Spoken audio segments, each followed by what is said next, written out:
And we're live! Welcome to BYOB, that's Bring Your Own Bible. And if you don't have a Bible, well, that's okay. We will show you every verse that's relevant today on the screen. Well, I'm just so stoked that you decided to join us today. I see that the chat is filling up with viewers. That's great. Some of you I've seen for a long time, and if you are new here, please don't forget to subscribe, share the content if you find it useful. In addition, all the slides that I'm presenting here are available for you. They're linked right under the video description. Check out those links, because it's not just the useful slides that are there, but also other links of how to stay in touch with Air Church throughout the week. One particular link I would like to highlight today is the Discord server. We have a very vibrant community online where a lot of Christians and seekers come together. And if you're requiring support, prayer, or if you are searching, then this Discord server would be a great place for you to meet some people, make friends, and well, maybe that will change your life, right? Because the mission is to point people to Jesus. So yeah, please check it out. All right, well, we are going through the book of Hebrews, an amazing book. If you haven't seen the previous episodes, I would really encourage you to do that, as I explain the context of the book. My personal bias is that it's Paul who wrote it, but currently we're going through probably the very highlight of this particular book. Some theologians call it the Hall of Faith, because it really features all the great people that have gone before us, and it illustrates in practice how these people treated faith in their life in action. So today's episode is, it's already part 4, right? So hopefully we'll get through this book before too long. But we are still in Hebrews 11 because it's just so rich and there's so much information in there. Well, it's part 4 of Hebrews 11, and today I called it Ancient Faith because we are going way back. We are going in our time machine to the very, very beginning of our faith. We started with Abraham, and today we're going to go and look at the so-called patriarchs, right? The fathers of the faith, the patriarchs. So before we do that, let's just open up in prayer and ask God for wisdom and guidance. Father God, I just pray that through your Spirit, as we come to you boldly, that you would fill us with wisdom for today's study. Father, give us an insight so that we may not just understand the surface text that we are reading, but also the spiritual implications of this. Father, that we may actually have a deeper understanding what biblical faith is. And as we do that we would actually step out in faith and be willing to rely on your word, rely on your trustworthy character for each step, instead of on what the world relies on, right? On the things that are around us. Father, I just pray for all those watching and listening. I just pray that you would also bless them wherever they are. And we are looking forward to growing in faith and becoming more like Jesus, knowing that you are at work at all times in our lives. In Jesus' name I pray, amen. Well, this is great. Well, I'm just trying to recap what we did last time. We looked at the idea of what faith is. We compared it to what the common usage of this word is, and we saw that biblical faith is very different. This chapter opens up with a very shocking statement that now faith is not some wishful thinking, but it's the assurance of things hoped for. Basically, it is knowing what will happen and that it is going to happen, and being convinced of the things that are not seen, right? So it's almost, I would say it's in 180 degrees opposite of what people think faith is, right? When you actually talk to atheists or people who do not know God, they think faith is just something like a crutch, something that's helping you it works in your life, gives you fuzzy feelings, but it has no connection to reality.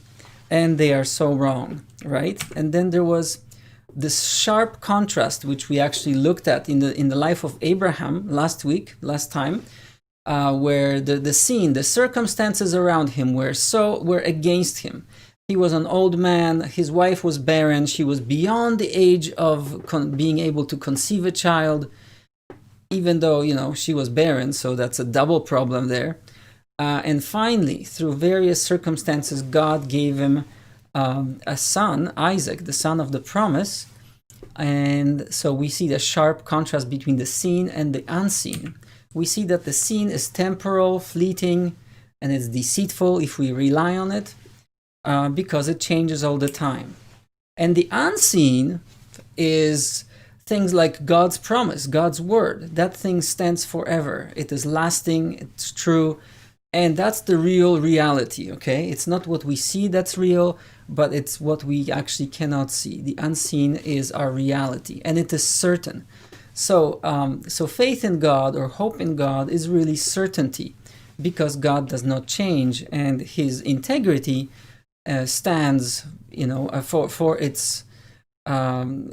he does not need a guarantor for the things that he promises.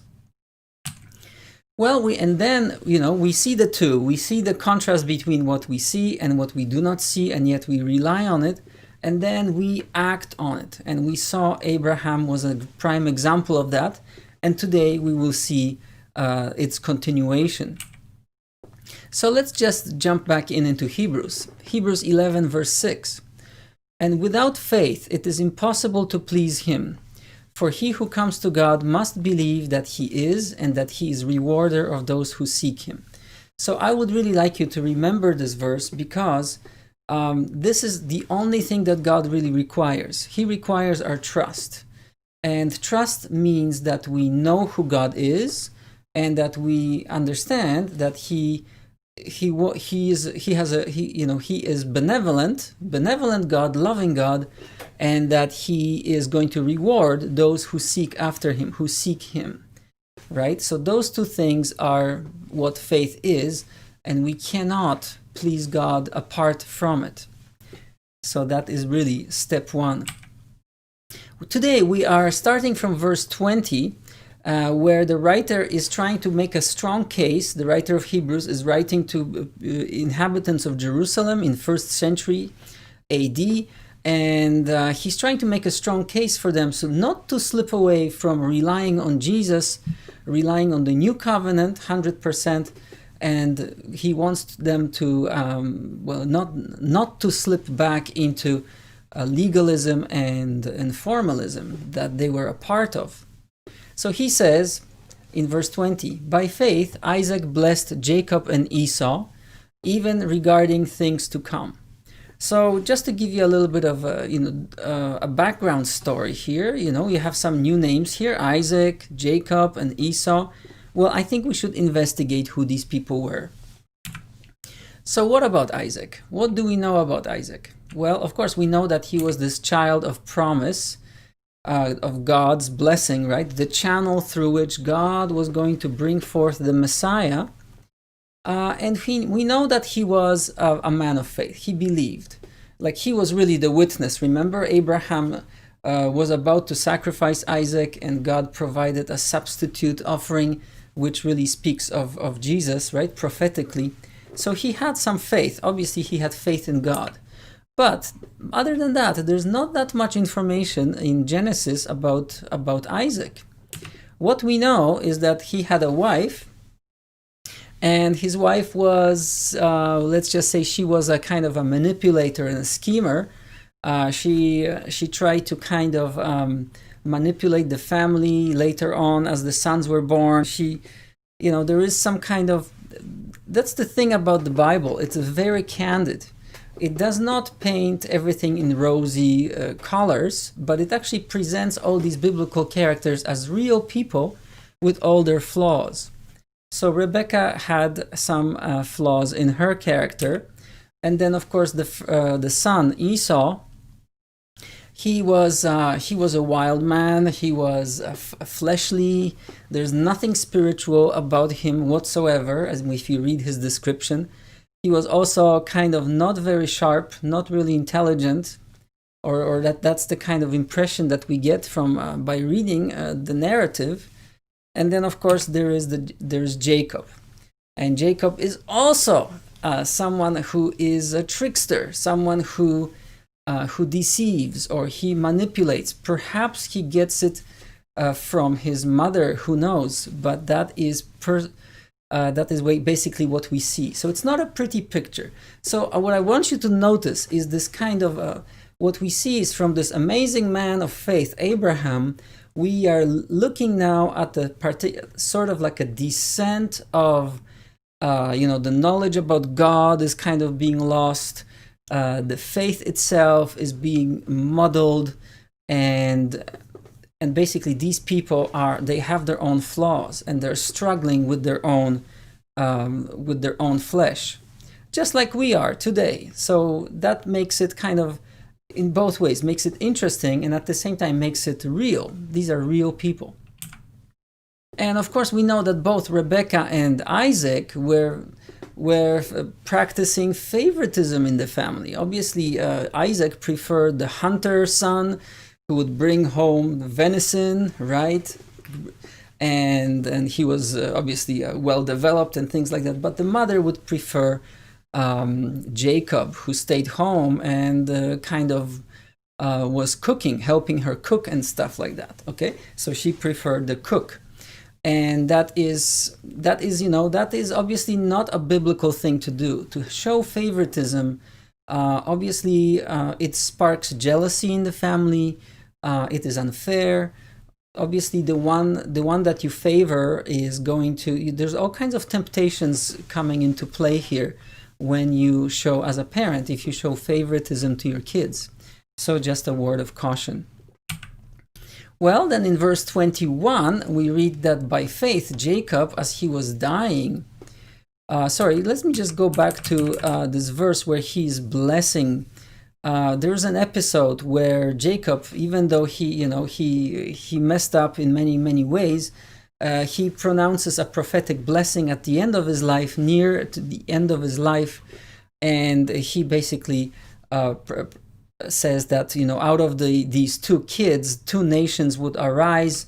Esau would become the father of the Edomites, and of course Jacob is later renamed as Israel, and he becomes the father of the nation Israel. And this is very interesting that these Edomites notoriously constantly become enemies of Israel in the future. Well, but what about verse 21? Now we have Jacob, right? Jacob is growing older, and now as he was dying, by faith he blessed each of the sons of Joseph, and he worshipped leaning on top of the staff. So obviously the writer of Hebrews remembers that even though Jacob, and we'll learn about him a little bit more today, he was not a perfect man, and yet there was some spark of faith in him, and by faith he pronounced a blessing on each of his sons, and as we know, those sons became the heads of the tribes of Israel. Well, so what about Jacob? What do we know about Jacob? Well, we know that he also was very unstable in character. He was conniving, just a trickster in many ways. He goes onto this. He serves some man, Laban, for a number of years. Then in return, because as people say, what goes around comes around, he in turn gets tricked, and then he has to work much longer in order to get the bride of his dreams. He ends up marrying them both. He also had some strange ideas about God, because when he had that, for example, when he had that vision of Jacob's ladder, he doesn't really understand what it's about, and he attributes this experience to the place itself. He thinks this is the place where this is a magical place where this vision happened, which of course God is a spirit, he can appear anywhere.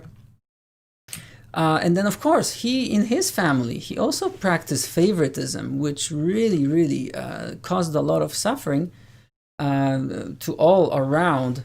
And we will see that in detail later today. And of course, he married a number of wives, which is never a good thing. Okay, this always leads to trouble.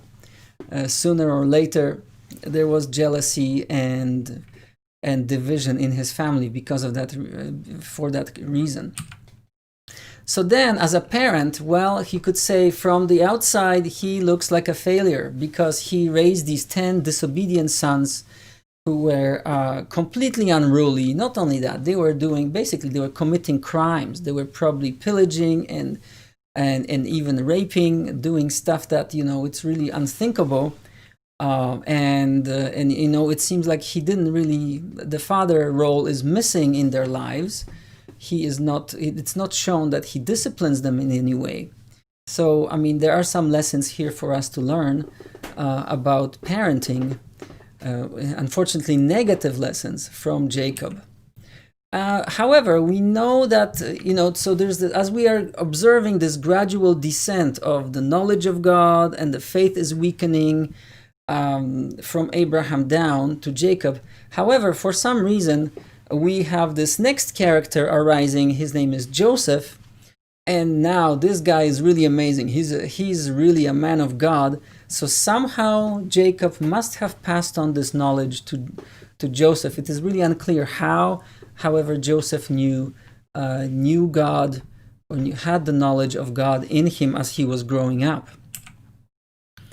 Then we read in Hebrews 11:22 that by faith Joseph, when he was dying, made mention of the exodus of the sons of Israel and gave orders concerning his bones. So you might think, oh, what a cryptic verse. What does it mean? Well, actually, today's study will actually focus on this particular person and this particular character. And as we look at the life of Joseph, I would like you to keep in mind a couple of things. First of all, there's the surface story of what's happening, and that's an amazing story. There's so much drama in there. It was made into movies, musicals, and it's just an amazing story to read on the surface level. However, if you were to dig a little bit deeper, you will see that Joseph is a prophetic type of Jesus. And I tried once to count in how many ways Joseph is like Jesus in his actions, in his circumstances. And I think after 20 or 30, I lost count because there are just so many of these parallels between Joseph and Jesus. So keep that in mind. But today we will actually focus on Joseph's faith. Because remember, we are focusing on the difference between the seen versus the unseen. And the unseen is what motivates us and what makes us move. So what do we know about Joseph? Well, first of all, he was a favorite son of Jacob. All right, because his beloved wife, she was barren. She couldn't bear children for the longest time. Then finally, after he married other women, he had many sons. And then finally, she gave him a son. So that's why he favored him so much. He loved him much more than everybody else.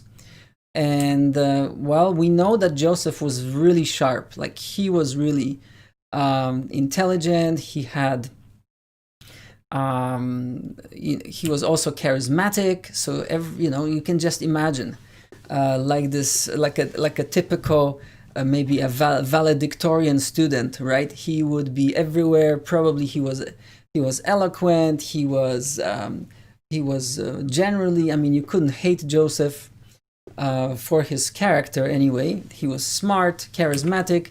He also had spiritual insight, because we know that he interprets dreams, right? Very, very interesting. So you can see that in this family of these no good sons, he would really stand out. He would really be noticeable in many, many ways. And of course, most of his life that we will focus on today, he spends either being rejected, unjustly treated, imprisoned, and and just suffering, okay? So that already may give you an idea. Okay, well, maybe there's a parallel here with Jesus, okay? Yes, there is, and there are many, many more. So today we're going to focus on the story of Joseph. Yes, story of Joseph. And maybe you know the story, that's great. I'll try to kind of, because it's like 5 or 7 chapters in Genesis, so we're going to breeze through it. But then I'll try to focus on the aspects of faith of Joseph, because that is really something I would like you to glean from today's study. So here we go. So Joseph is 17, back in Genesis 37. He's 17 years of age, and he was pasturing the flock with his brothers. And then these brothers were going off into these like either rampages or doing stuff that they were not supposed to be doing. But Joseph, basically, the honest soul that he was, he brought back a bad report about them to their father. Okay, well, maybe not a good idea, right? Not a very diplomatic move. Okay, and then we learned verse 3 that Israel is another name for Jacob. So Jacob loved Joseph more than all his sons because he was the son of his old age. I think it's more important that he was the son of his beloved wife, who couldn't have children all these years.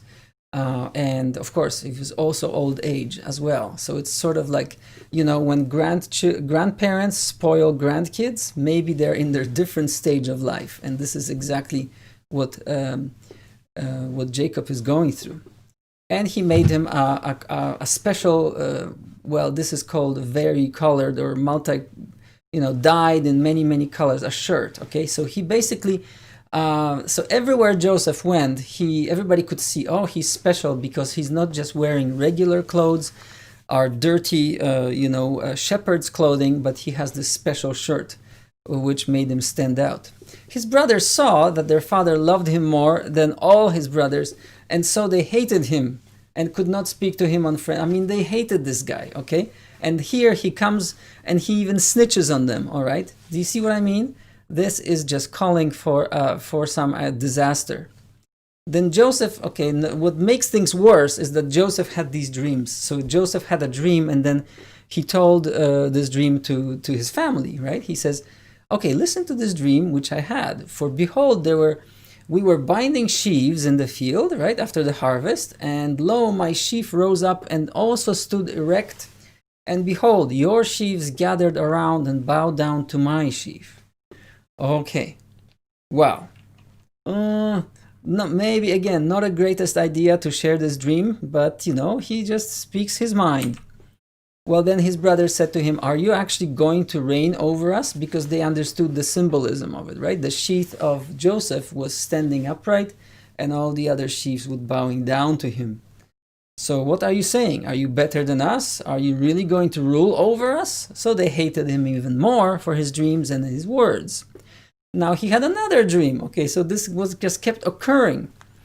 And he related it to his brothers. He says, lo, I had still another dream, and behold, the sun and the moon and 11 stars were bowing down to me. So just so you understand here, the sun and the moon refers to, it's a symbolic maybe term in here, mother and father. And the 11 stars were bowing down to me, okay? They were all bowing down to me. So he related it to his father and to his brothers, and his father rebuked him, says, don't even say such silly things. What is this dream that you have had? Shall I and your mother and your brothers actually come to bow ourselves down before you to the ground?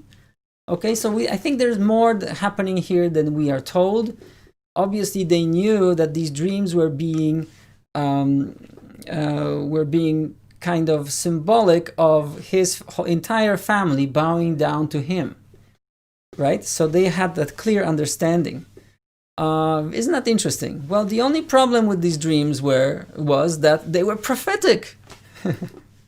They were prophetic and they were from God. So what, is it Joseph's fault that he's sharing his dreams? Of course not. That's the dreams that God gave him. So when they saw him, so here's this episode where I'm skipping through some verses because it would be too long. So now the brothers are told to go and pasture the flocks somewhere, but actually they go somewhere else. You know, they engaged in some very, you know, some either sexual orgies or stuff like that, and with the Canaanite women. And then when Joseph finds them, you know, when they saw him approaching, basically, before he even got close to them, they plotted against him to put him to death. All right, well, here's the snitch. The snitch is coming. Let's kill him. So they said to one another, here comes this dreamer. Now then, come, let us kill him and throw him into one of the pits, and we will say a wild beast devoured him. Then let us see what will become of his dreams. Right, he's gonna report everything he saw us doing to our dad again, and we can't have that happening. But Reuben, one of them, heard this and rescued him out of their hands and said, let's not take his life. Okay, let's not take his life. Reuben further said to them, shed no blood. Throw him into this pit that is in the wilderness, but do not lay hands on him, that he might rescue him out of their hands to restore him to his father. Okay, so basically Reuben kind of had pity on him or something. So it came about when Joseph reached his brothers that they stripped Joseph of his tunic and the colorful tunic that he had, and basically they threw him into the pit. So these pits were like water cisterns. They were really deep. There's obviously no way that he can get out of there. It's basically like death sentence. If you're in there, you're just going to die. So basically, they just distance. They don't want to kill him by hands. They don't want to shed blood, but they will just leave him there to die. And this way, they can kind of alleviate their guilt a little bit. And then look at that. They're peacefully eating a meal. Can you believe this?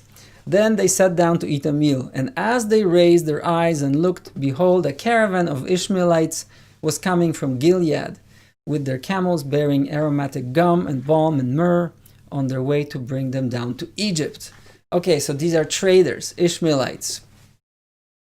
Well, Judah said to his brothers, well, what profit is it for us to kill our brother and cover up his blood? You know, why would we want to do this? So come, let us sell him to the Ishmaelites and not lay our hands on him. You know, he's our brother, you see, I think it's more that he was trying to get some profit out of it. Notice the name Judah. Is that reminiscent of Judas in the New Testament? I think it is. And isn't it interesting that there's a connection between Judah and money, just like there's a connection between Judas and the 30 pieces of silver. Very interesting. So come, let us sell him to the Ishmaelites, right? He's at least we can get something out of it. I mean, why just get our hands dirty? This way we can kind of erase him from our memory and get some money in return.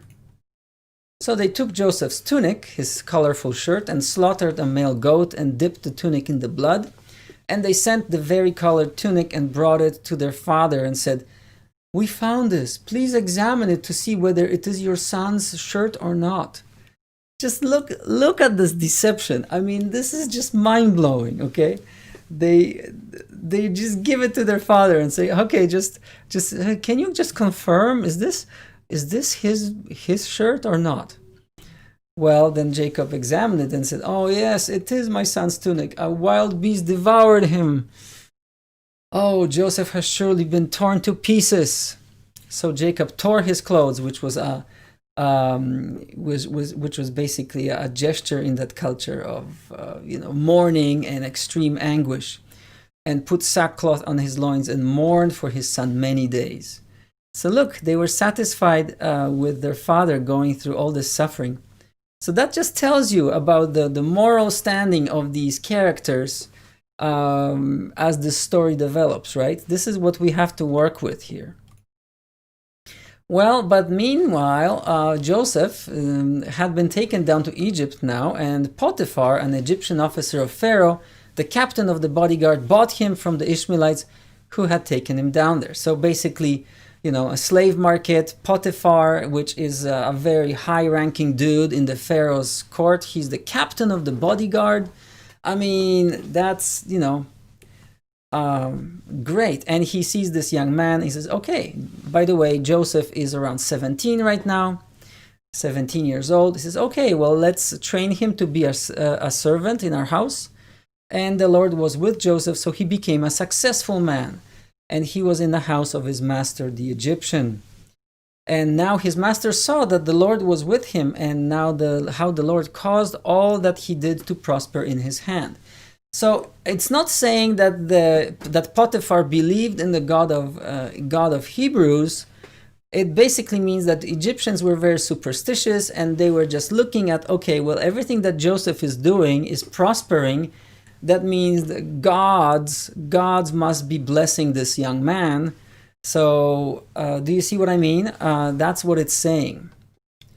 Obviously, Egyptians were polytheists, but they were not stupid. They were, they knew that the spiritual realm has a connection with the here and now. And when they saw somebody being prosperous, obviously they attributed it to gods blessing the person.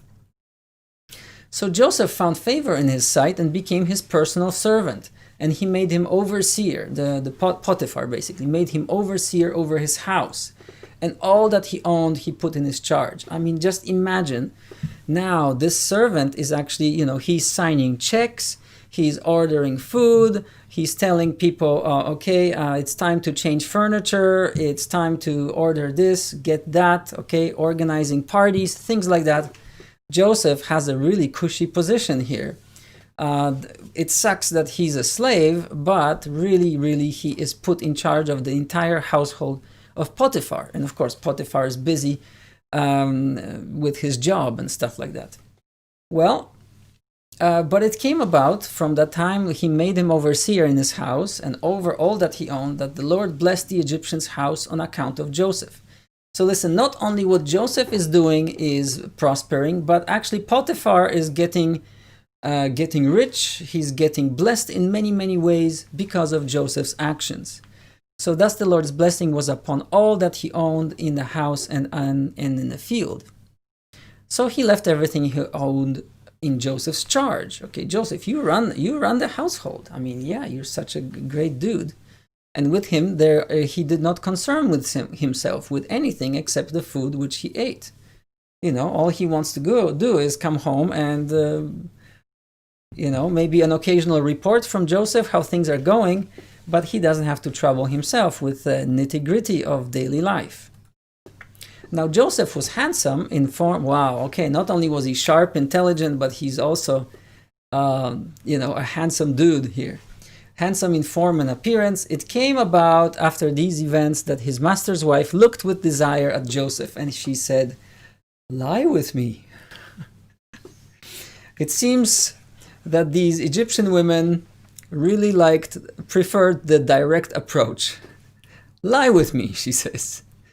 But he refused and said to him, well, think about it. I mean, just imagine if he did, he would probably gain even more power, right? Like he could navigate this situation from the world's point of view. Like imagine, okay, now he's in bed with the master's wife, he's running the household.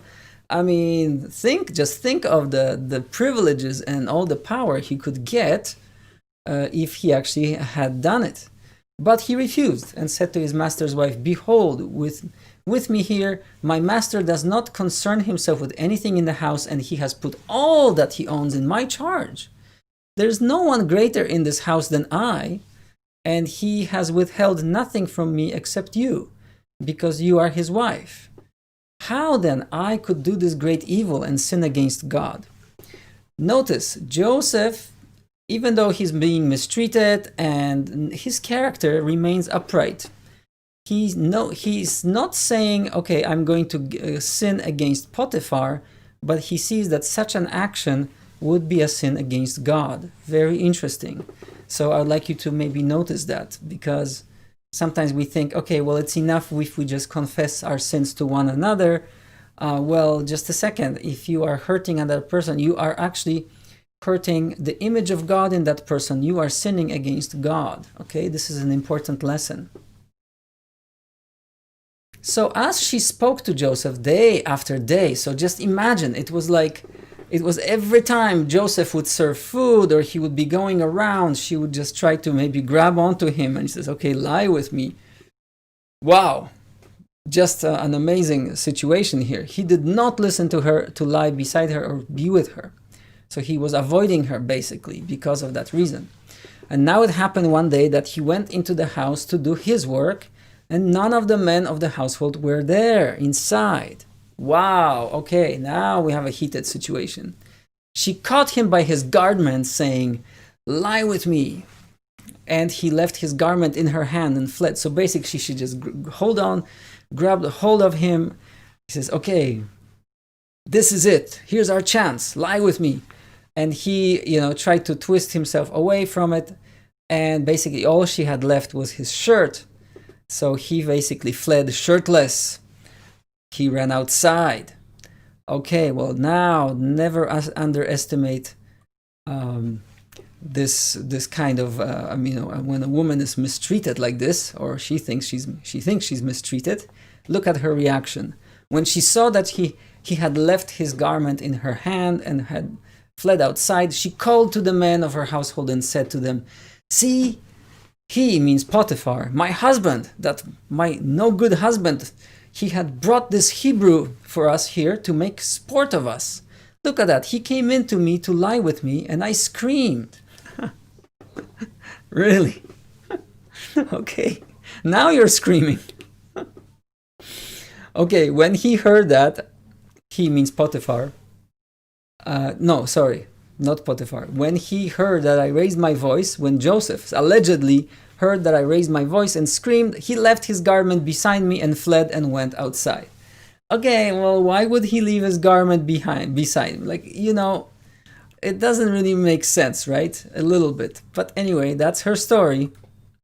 So she left his garment beside her until his master came home. Okay, Potiphar comes home and she tells him, well, the Hebrew slave whom you brought to us came in to me to make sport of me.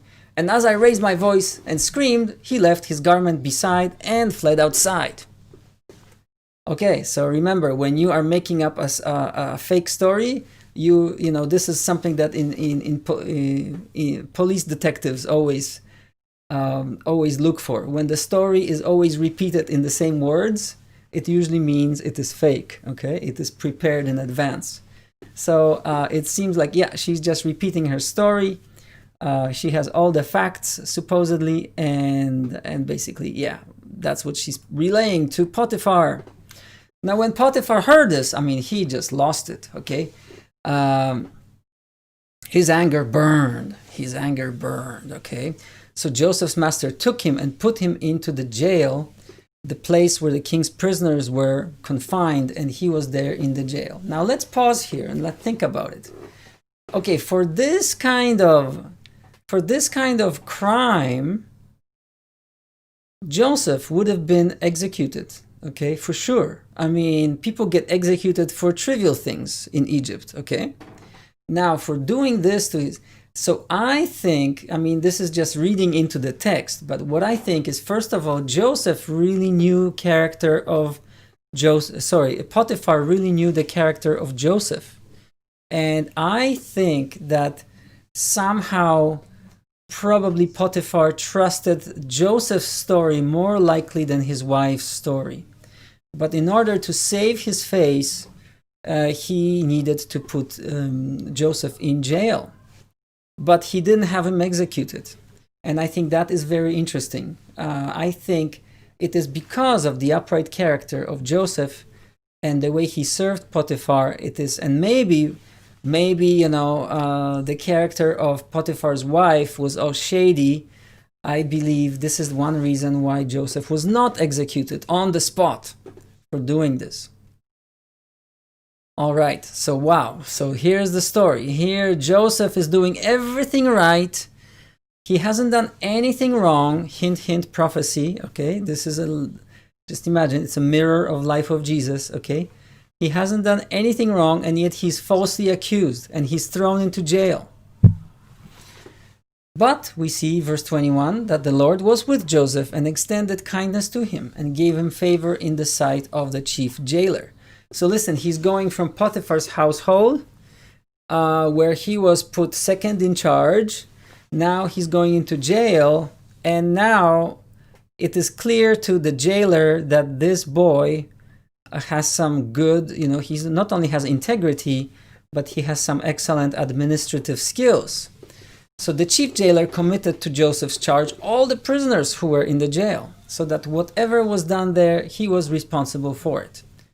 Okay, so again, Joseph finds himself, you see the pattern emerging? He finds himself in a situation where he is trusted, and his skills obviously show that he's able to really be in charge of the entire jail. Still is not free. He cannot leave the jail.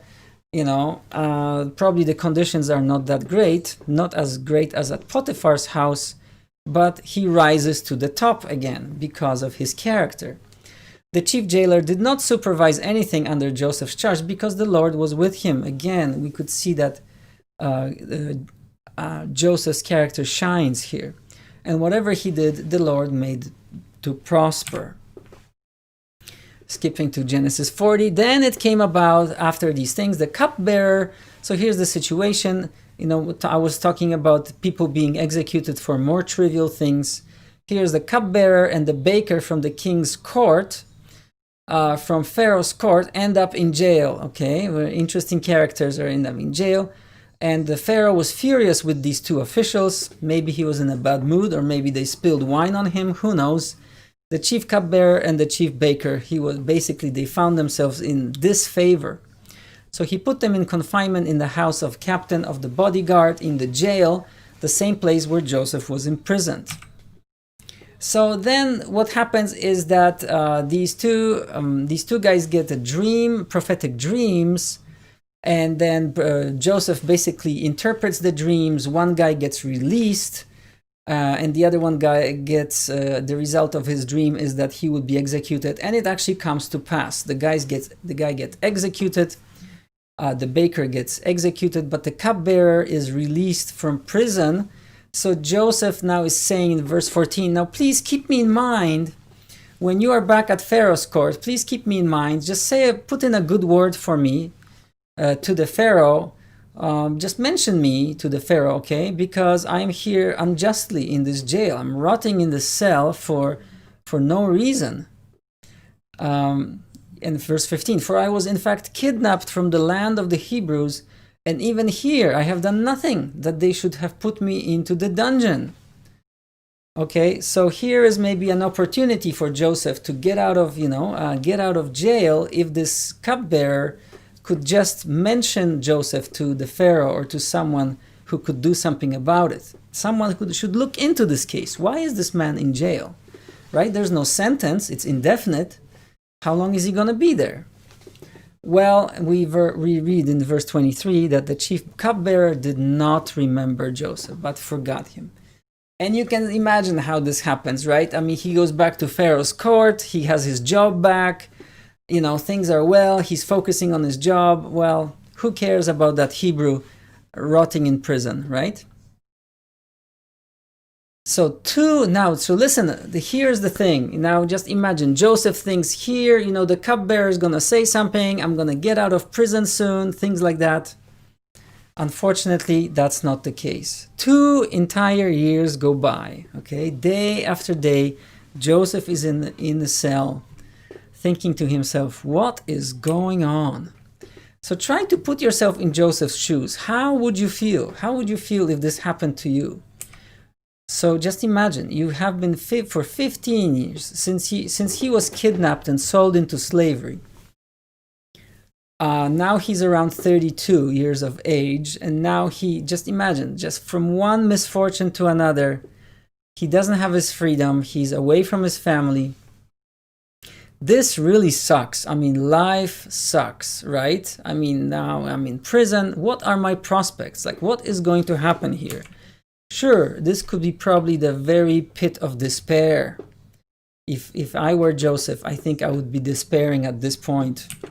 Well, I would also not know what is going on. Like, God, you gave me these prophetic dreams. What is this all about? I would be really confused. Maybe I would start doubting God. Who knows? Right? Because, I mean, obviously he's not coming through for me. I had these dreams, and I had a family, and yet now look at me, right? I would have a pity party probably. And maybe even bitterness. I would be bitter against life, might be bitter against others, maybe even bitter against God. And I might even begin to hate on my brothers for what they have done to me, right? In the first place. Why did they do this to me? But the story goes on. Now it happened at the end of 2 full years that Pharaoh had a dream, and behold, he was standing by the Nile. And in the dream, there is these 7 cows are coming out of the Nile, and they are good looking, fat, well nourished, okay, and they graze in the grass. And then 7 skinny cows that look sickly and close to dying come out of the Nile, and they stood by the other cows on the Nile, and basically and then the Pharaoh awoke, and he was like really troubled by this dream. And remember, Egyptians had a thing for dreams, right? Like they thought dreams are really mean something important. But nobody was able to tell what this dream means, okay? So Pharaoh was really disturbed by it because nobody in his court was able to interpret this dream for him. And then the chief cupbearer suddenly remembered, oh, wow, my bad. Pharaoh, there's this guy in jail who can interpret dreams, right? He says, oh, I'd like to mention something now, Pharaoh. Okay, this would be a good time. This guy, I hope he's still alive. This was 2 years ago. He could interpret dreams. Maybe he could help you. Okay? Then Pharaoh sent, and so immediately, Pharaoh was really distraught, and he sent for Joseph, and they brought him from the dungeon, but they couldn't bring him into the Pharaoh's presence right away because, first of all, Egyptians, they had different kind of, they thought themselves really superior. Okay, so they had different style of, they like to be clean. They didn't like body hair, so they shaved their heads, they put eye makeup and so on. So this is what they need to do to Joseph, right? They need to shave him, they need to dress him up, clean him properly so that he can be worthy of standing in Pharaoh's presence. So Pharaoh says to Joseph, I had a dream now, but no one can interpret it, and I heard that you can interpret it. But Joseph says, it is not I. God will give Pharaoh a favorable answer. So notice, after all these years of being in jail, being enslaved, being mistreated, he still he attributes God with this spiritual gift that he has, right? It is God who gives the answer.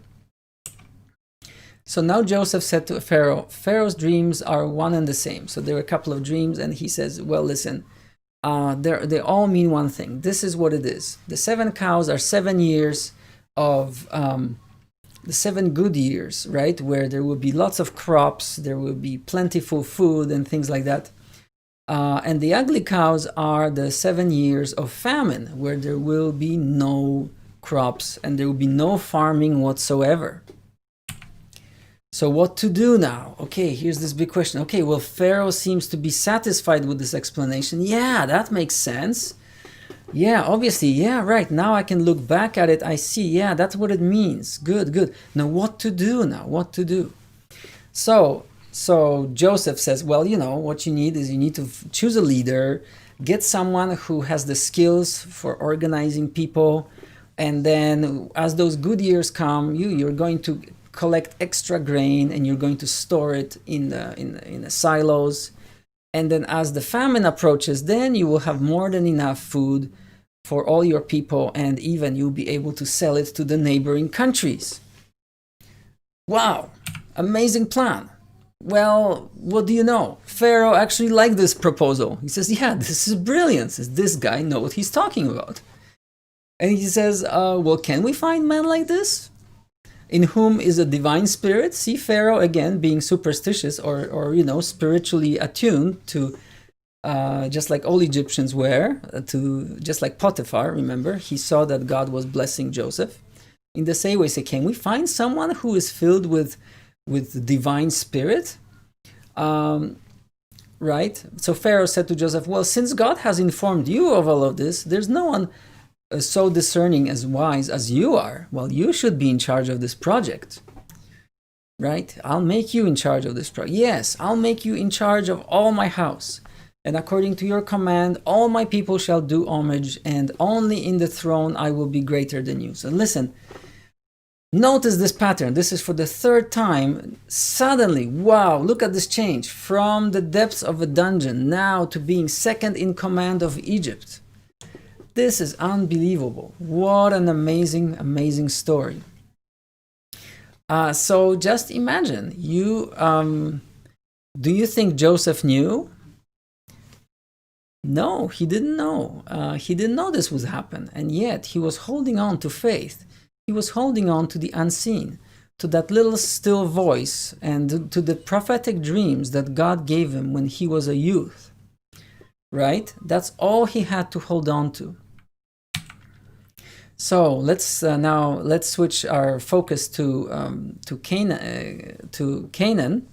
Meanwhile, back home, there's the famine, right? It also affected not only Egypt, but all the surrounding areas as well. So now Jacob is sitting there and looking at the fields, and there's no food. And he says to his son, why are you staring at one another? What are you guys doing here?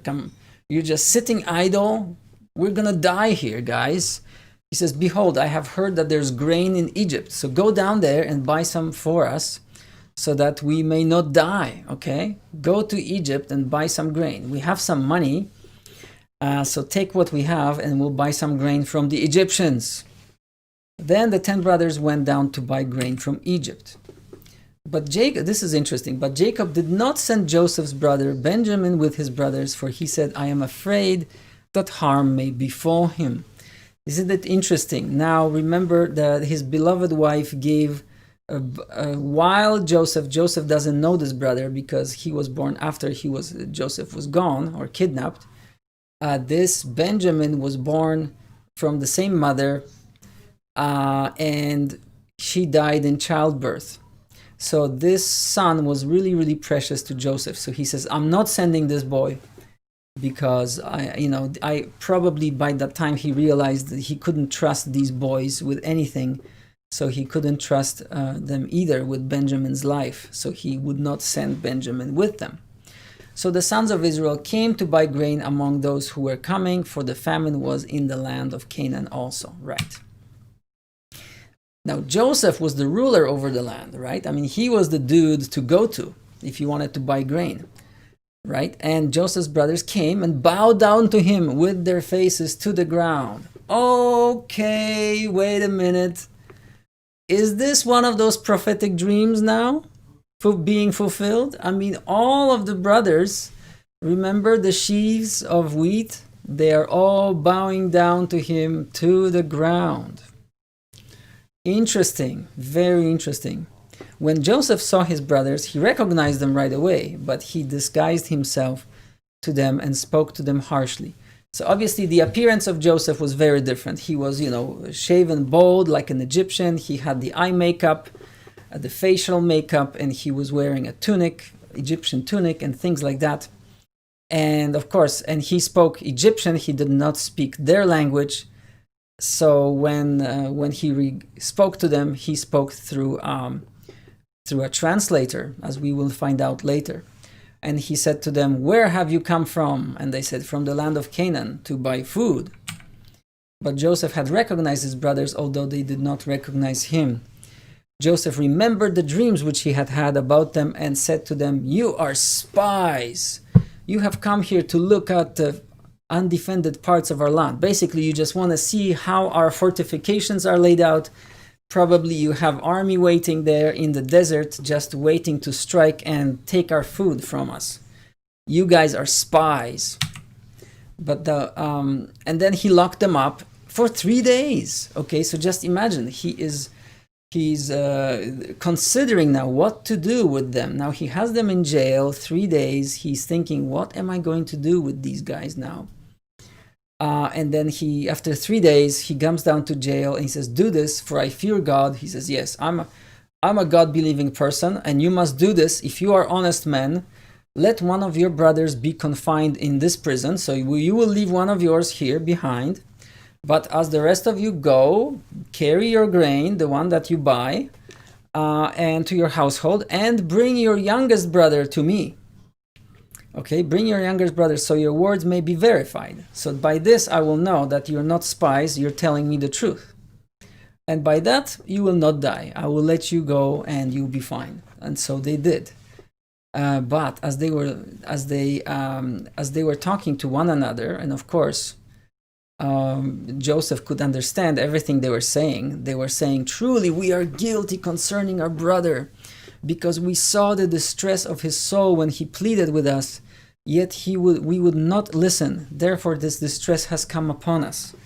So they think, okay, well, God is punishing them now for their sins 15 years ago, right?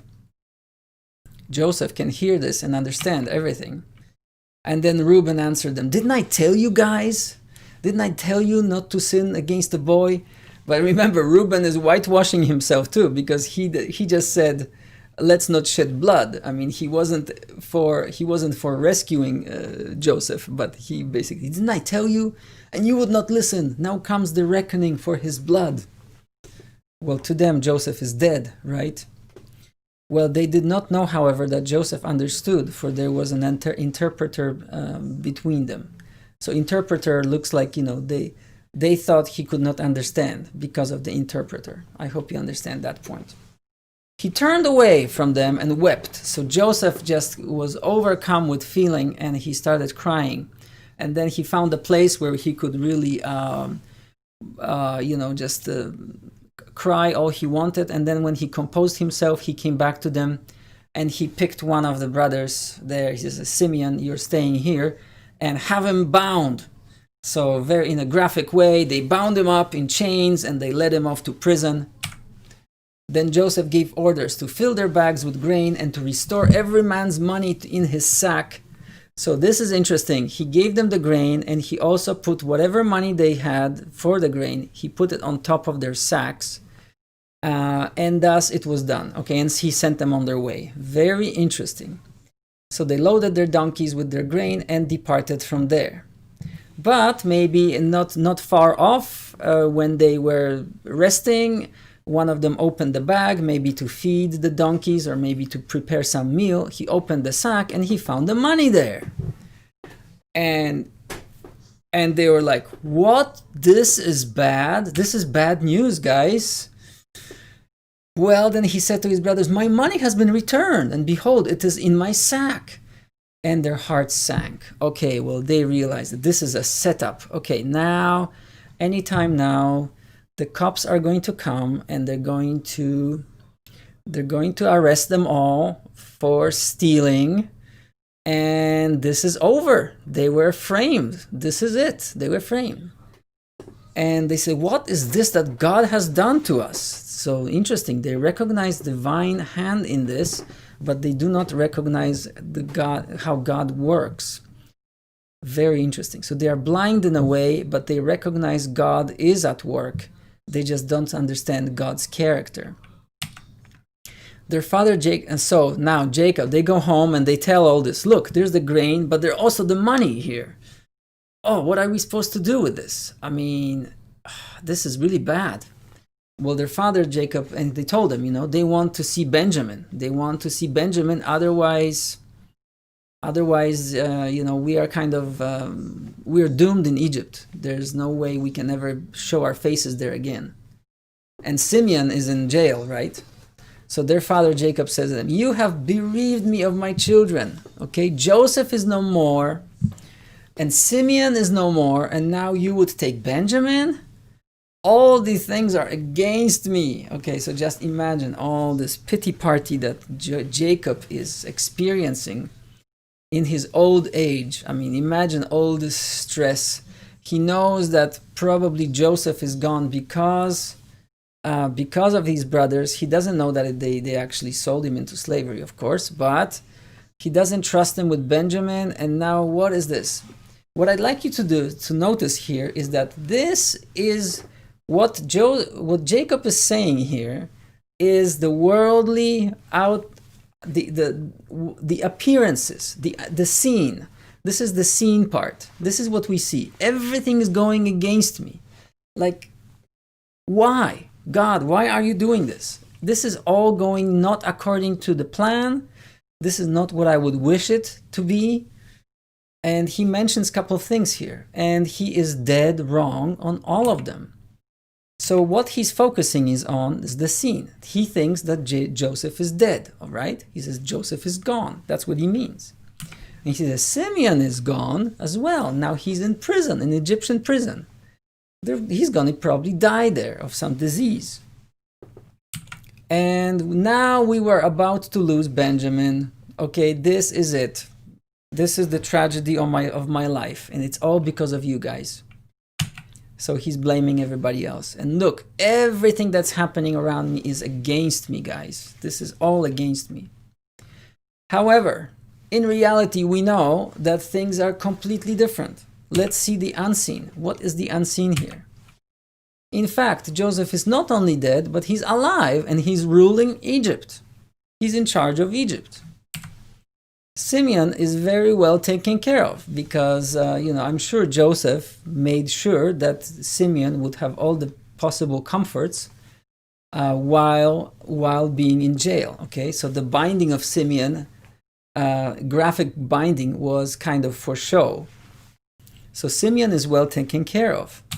And Benjamin is no danger whatsoever, right? Benjamin he will be back. He's not being taken back as a prisoner. And in fact, everything, all the circumstances that we're looking at right now are going for him. Jacob is actually being blessed at this very moment. He just doesn't know it. And here's the lesson for us, guys.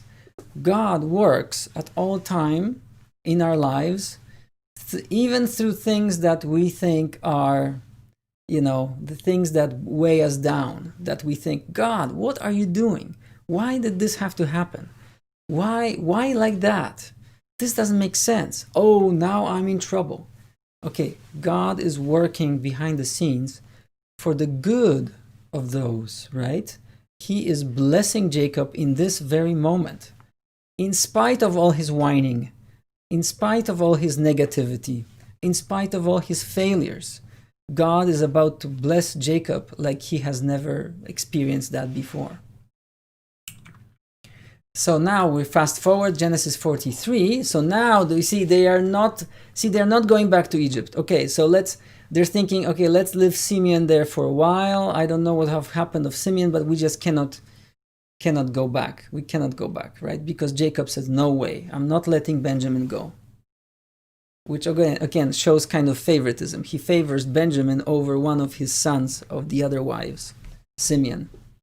But now they seem to have no choice because the famine is getting worse and worse. The famine is getting worse. So it came about when they had finished eating the grain. I mean, there's nothing else. I mean, talk about 7 years. I mean, nobody can survive that. And that their father said to them, go back, buy us a little food. Okay, we still have some money left. Maybe we can buy some food again. But Judah reminded the father, remember that? Says the man in charge there, he told us, he warned us very severely, you shall not even see my face. You will not even, you will not even meet me unless your brother is with you. There's no way you can go back unless we bring Benjamin. If you send our brother Benjamin with us, we will go down and buy you food. But if you do not send him, we will not go down. For the man said to us, you will not see my face. Basically, if we don't go with Benjamin, we will probably be killed. He will think we are liars. We were spies all along.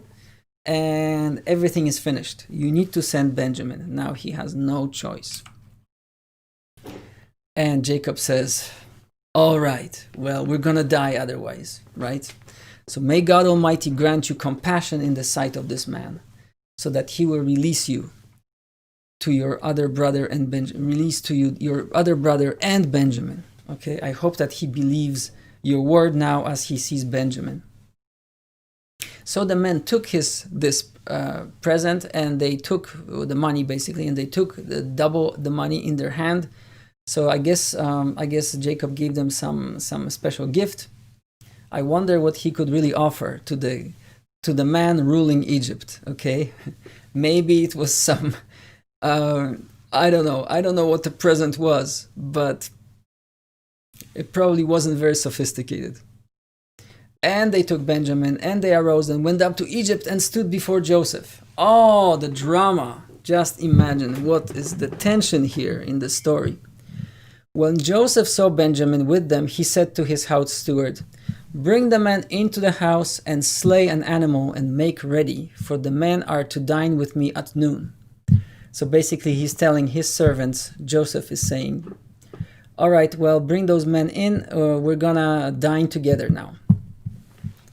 Well, again, there's this mistrust here. Now the brothers were afraid because they were brought to Joseph's house, and they said, well, what is this? This is really weird. We don't belong here. We're just here to buy grain. And I think it's because of this money that was returned to us, the money that we took. They think we stole it, and probably, he says, and that there's going to have an investigation about that. This is not over yet, guys. This is probably another setup. This is a setup. We're in trouble. And he's just seeking an occasion against us, right? He's looking for an opportunity to get us somehow. So we are really in trouble. And he's going to take us for slaves and with our donkeys. Just imagine their mindset. Okay, here's the ruler of Egypt. They think he's interested in grabbing their donkeys. Okay, but this is often what our worldly perspective gives us. Okay, when we are focused on the world and how world operates, our vision is blurred. Our vision is so narrow. We think he's after our donkeys. I mean, it's a little bit laughable, but I hope it's also a great spiritual lesson for you and I. Okay, let's focus on the unseen, on God working behind the scenes. Verse 32, so they served him by himself and them by themselves. So basically they had two separate tables, and it's explained to us why. Because the Egyptians ate separately from non-Egyptians, because basically they actually felt that the Hebrews were filthy. They were hairy, they were not shaven cleanly like the Egyptians. They had hairy bodies, they were dirty, and they also didn't like the fact that they were shepherding flocks. Okay, this is not something that Egyptians do. So they are eating at separate tables. So all the while, Joseph is listening to the conversation. Okay, so after the meal, Joseph says, fill these men's sacks with food as much as they can carry, and put each man's money in their mouth of his sack again. So he says, again, on top of the sack, put whatever money they brought, put it back in there together with their food. But also, put my silver cup, the special cup that I'm drinking from, put it in the sack of the youngest brother, and as well as his money, okay? And he did as Joseph told him. So he basically Benjamin gets a little surprise in his sack. Joseph's special cup that he drinks from, okay? Silver cup. So now as they're going far away, they didn't get this time around. They're not getting too far away from. So they're going on the way home now with the grain, but they didn't get too far because now the cops are chasing them. Okay, now Joseph said to his guard, "Go after them and overtake them. And I think they stole something from me. Check their bags." And yes, indeed, the guards caught up with them. No problem, of course, and they are going through their sacks. Why did you steal from our master? Behold, the money which we found in the mouth of our sacks. Well, this is one of the brothers speaking. We have brought back to you from the land of Canaan. How then would we steal silver or gold from your Lord's house? Why do you accuse us of stealing? We haven't done anything wrong. We brought the money back, even the money that you returned to us. Here it is. We brought it back. With whomever of your, and then they said, if you find this stolen item here, whoever your servants is found, let him die. He should be punished. He should be killed.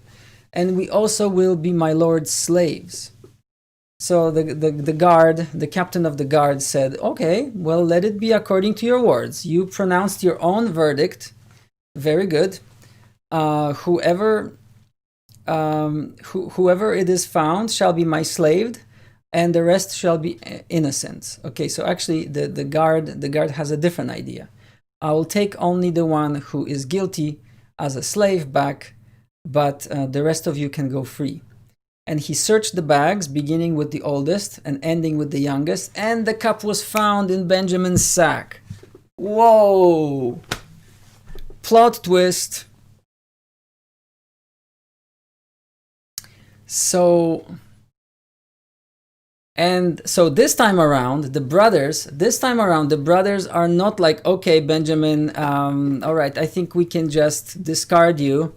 Too bad, so sad, you had to steal this stupid cup. Now you're in trouble. We're going home with the food. I guess you're going off back to Egypt as a slave, right? No, you can see the brothers have changed. They have become compassionate. Judah and his brothers came to Joseph's house. They said, no, we're going back to Egypt together. We're going to plead with this man, with this angry dude. We're going to plead with him, and maybe he will have mercy on us. So they all returned together to Egypt now, okay? So when Judah and his brothers came to Joseph's house, he was still there, and they fell to the ground before him. Again, the prophecies being fulfilling. Okay, they are all bowing down to Joseph. And Judah said, what can we say to my Lord? What can we speak? We are speechless. We have no excuse. And how can we justify ourselves? God has found out the iniquity of your servants. Behold, we are my Lord's slaves, both we and the one in whose possession the cup has been found. All of us are commanding ourselves at your disposal to be your slaves. Amazing, amazing. Okay, look at the change of hearts of these boys, okay? These boys, well, by this time they're kind of probably middle-aged man. But Joseph says, oh, far be from this. I don't need your servitude. I have plenty of slaves, right? I only care about the man who took the cup. The man in whose possession the cup has been found, he shall be my slave. But as for you, go in peace. Go back to your father. What do I care about you? Don't go back to your father. I have plenty of slaves. I just want the guilty to stay here. But this time Reuben speaks up. And look, notice his position. Now he is willing to exchange his own life for his brothers. Reuben says, now therefore, please let your servant remain instead of the lad a slave to my lord, and let the lad go up with his brothers. So what basically he's saying, listen, you big scary dude in charge, I give up my life and I want you to take me as a slave instead, but please let my brother go. And why? What is the reason? Well, again, the compassion for the father here. For how shall I go up to my father if the lad is not with me? For fear that I see the evil that would overtake my father. Basically saying, this is his favorite son. He loves him. How can I go back and see my father go through the grief again? He lost his favorite son once. I could never allow that to happen. I'm going to stay here, and I forfeit my own life, but please let this one go. Amazing change, right? In these growth in these men from the first time we met them. Well, at that point, Joseph could no longer hold his emotions, okay? He could not control himself before those who stood by him, and he cried, out, everybody out, have everyone go out from me. So there was no man with him when Joseph made himself known to his brothers. Well, he wanted to speak with them one-on-one. He wept so loudly that the Egyptians heard it, and the household of Pharaoh heard of it. Then Joseph said to his brothers, I am Joseph. Is my father still alive? But his brothers could not answer him. I mean, just imagine their surprise. They're so dumbfounded, for they were dismayed at his presence. I mean, what? What? No? What? What? Who? And this time he spoke in their language. Okay, this time he spoke in their language. Then Joseph said to his brothers, please come closer to me. And they came closer. Probably a position of authority. He was probably some up the steps. They were at the bottom, at the court. There's some kind of a court in the room, courtyard. And he was standing up, but he asked them to come up to his level, right? Rise up to on the steps. And so they did. He says, I am your brother Joseph, whom you sold into Egypt. Now do not be grieved or angry with yourselves because you sold me here. And notice, Joseph gets it. He gets it all along, okay? He says, for God sent me before you to preserve your lives. For the famine has been in the land these 2 years. Remember, it's just the beginning of the famine. There's going to be 5 years more. And there are still 5 years in which there will be neither plowing nor harvesting. God sent me before you to preserve for you a remnant in the earth, and to keep you alive by a great deliverance. And I think this is this amazing prophetic implication. Okay, this is Jesus. Jesus was sent ahead. He was sent ahead to suffer. Why? So that he could provide a remnant of people alive, people from every tongue and nation who would call on the name of the Lord. And not only that, it seems that also through what Jesus has done, even his own brothers will be saved, okay, eventually. We are looking forward to the time when his own brothers recognize who he is.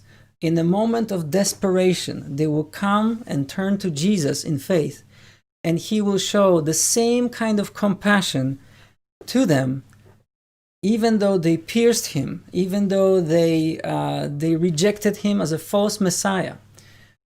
And I mean, this is so rich here, guys. We see that by the same token, Joseph, just like Joseph saved not only the entire known world at the time, which is the land of Egypt, but also he saved his own brethren. And this is exactly what Jesus has done on a much, much grander scale. So Joseph gets it. He says, it is not you. Yeah, you meant it for evil. You sent me into slavery. But God was orchestrating all these things. He meant it for good. He meant it for yours and my blessing in the end. What an amazing example of faith we have in Joseph. Now, therefore, it was not you who sent me here, but God. And he has made me a father to Pharaoh, and Lord of all his household, and ruler over all the land. And yes, that is an amazing thing, right? Jesus is the ruler of all. He is the Lord of lords. And now he says, hurry up and go to my father and say to him, thus says your son Joseph, you thought he was dead. You thought you killed him. You thought, I mean, of course, I'm speaking prophetically, right? You thought you lost him. Is, for example, the nation of Israel thinks, when is the Messiah going to come, right? And he says, yeah, he's alive. And God has made me Lord of all of Egypt. Come down to me. Do not delay. This is the call to his own people. You shall live in the land of Goshen. Goshen was like in the Nile delta of the Nile, the most fertile land. And you shall be near me, and you, your children, and your children's children, and your flocks, and your herds, and all that you have. There I will also provide for you, for there are still 5 years of famine to come. And you and your household and all that you have would be impoverished. I mean, otherwise you will die. If you don't come to me, you will die. Is this reminiscent of Jesus saying, I am the door, the only way to the Father?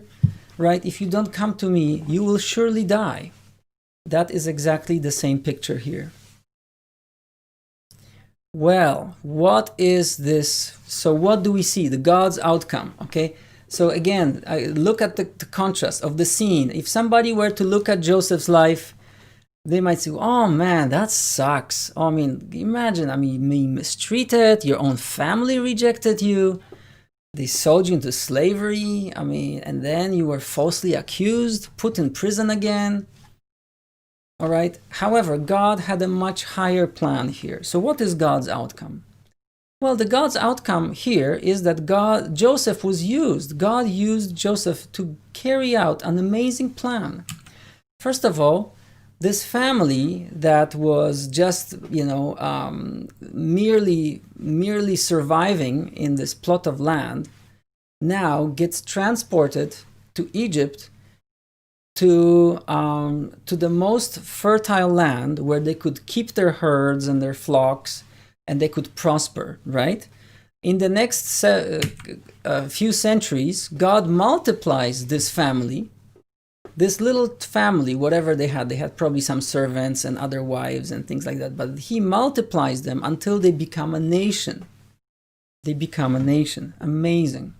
And not only that, this is an interesting tidbit here. Because of the Egyptian cultural makeup, their own superiority, they didn't really mingle with other nations. Like the Canaanites, they were all into intermarriage, all these, sexual orgies and all these kind of things, and marrying each other and stuff like that.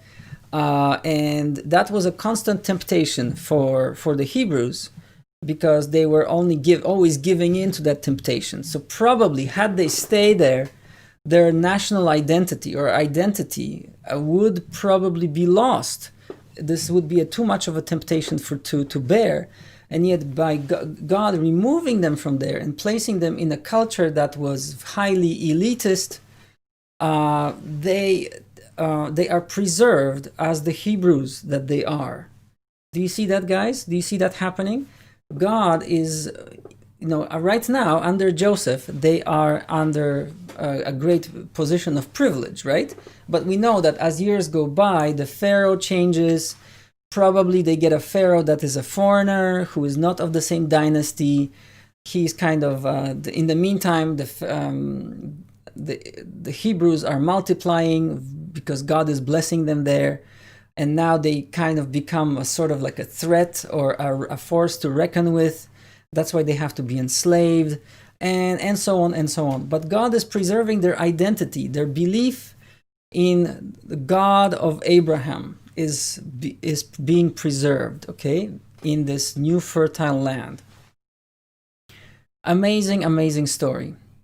Well, so I hope you can see that God is working through circumstances that are unclear to us, that are often counterintuitive, that we often misjudge. We apply our human standards to our circumstances, and yet we see that that the plan that God has is much greater, and that it glorifies Him, and it is to our benefit. Right. So faith is the assurance of things unseen. Joseph in his cell, I don't think he could, until the very day before he was released, before he was taken in front of Pharaoh, he had no idea what would await him, right? And yet he was holding on to God's promise, to God's prophetic dreams that he experienced as a youth. And then let's go back to Hebrews, because this study was the study of Hebrews, believe it or not. This verse, this cryptic verse here, which is, by faith Joseph, when he was dying, made mention of the exodus of the sons of Israel, and gave orders concerning his bones. So this is telling us that Joseph knew that this plan of taking Israel and his family into Egypt was a temporary plan, that this would be a place of blessing where God would multiply the people and bless them immeasurably. However, he knew of the original promise given to Abraham.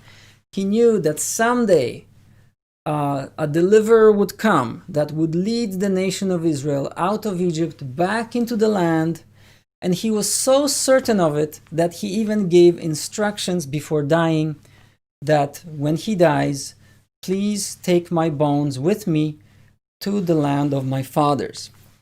So, just imagine Joseph spent most of his life, a great majority of his life, in Egypt. So he didn't have like emotional attachment to the Canaan at all, but the only attachment he had was to the covenant that God gave to Abraham, and he did not want to be buried in a strange land. He wanted to go back to the place where God was promising his ancestors, not ancestors, his offspring, an eternal blessing, right? A blessing that would never cease. And this is why he gave instructions. Hey, when I die, make sure you take my bones with you to the promised land. And that's what they did. In Exodus, we read that exactly what they did. They had a box with Joseph's ashes in there. Well, I think I'm going to draw the line here for today. Just before we part, the typical questions. What does this passage teach you about God? Wow, there's so much. For me, it is just a reminder that God has nothing but good things in store for us. And even though our temporary circumstances may look bleak, yes, yet we are victors through Christ. Okay, in Christ we are victors no matter what comes, right? It doesn't matter, rain or shine, we are victors not because of we are all that special. I mean, if you look at these patriarchs, they were really failures. They failed as parents, they failed as spouses, they made some bad decisions, they tried to trick people, and yet God was faithful to them. And it is the same with us. God is faithful, and His promise stands regardless of how badly we screw up things. So this is what I learned from it. Well, if this is true, what does it mean to you? I think that, I cannot presume what circumstances you are in right now. Some of us are facing job loss. Some of us are facing, the changes, the restrictions due to these, the pandemic and things like that. The world is changing. And some things, we don't like change necessarily, right? But what I'd like you to do is just have that, hold on to God's promise in the midst of that and try to figure out, just like Joseph was trying to figure out in his prison cell, Well, God promised all these great things, so I guess it's his problem how he's going to bring them about, okay? I think that's the best attitude we can have. In practical terms, what are you going to do about it? Well, I would just take it to God in prayer and say, well, I may not like my present circumstances. I may not like what I'm facing right now in life, but I'm entrusting it all to God. And I know that the unseen, his promise, is certain. It is unchangeable, and it doesn't come with an expiry date. And even though I may not see the fulfillment of it right away, I know that God is working. So maybe we can ask, okay, so what is actually God doing? Because, you can imagine, when you look back on Joseph's life, you can see that God was actually preparing him for the purpose, for the job of running Egypt, right? Through all these skills that he had a chance to practice on Potiphar's house, then jail. So from God's point of view, Joseph was undergoing training so that he could carry out a massive project like this that he was called to do in Pharaoh's house.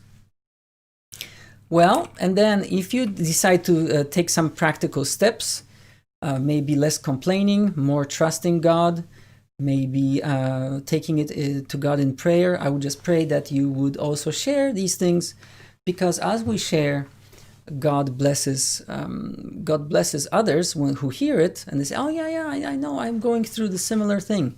And then as you see others, how God is working in their life, you are also blessed in return.